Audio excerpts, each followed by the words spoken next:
సాక్షాత్తు పరమేశ్వరుడు వచ్చినా సరే వాళ్ళ ఆవేశాన్ని ఆపడం కష్టం. స్టేజ్ మొత్తం తెల్లగా అయిపోయింది. ఇది కొంచెం శుభ్రం చేయడానికి ఒక 2 నిమిషాలు సమయం పడుతుంది. ఆ తర్వాత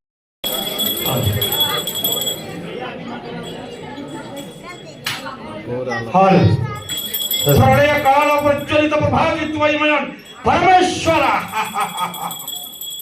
శివుడు ఓరోరి కొండల్లో తొండలు పట్టే మీరెక్కడ, కొండల్లో గుడిలు కట్టే మేమెక్కడ?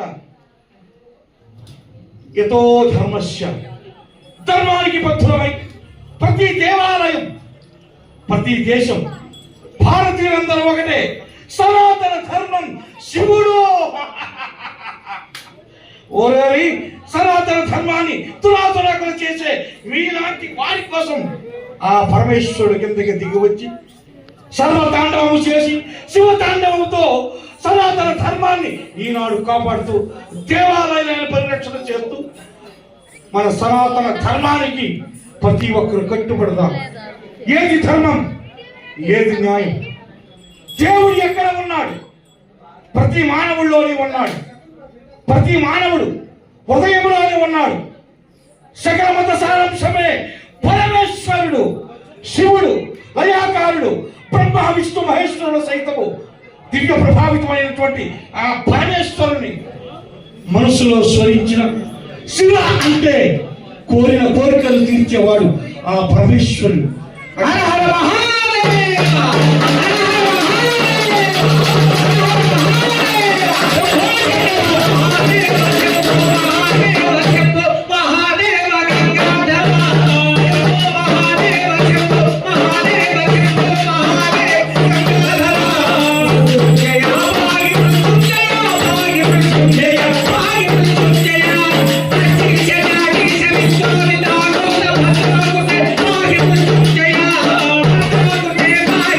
Yeah.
శంభో ఓం నమః శివాయ ఓం నమః శివాయ ఓం నమః శివాయ గ్రహారాయ త్రిలోచనాయ భస్మాంగరాగాయ నమః శివాయ నిత్యాయ శుద్ధాయ దిగంబరాయ తస్వరాకారాయ నమః శివాయ ఈశ్వరో సర్వవిశాలం శంకరో చంద్రశేఖర నిత్యవరః పరమేశ్వర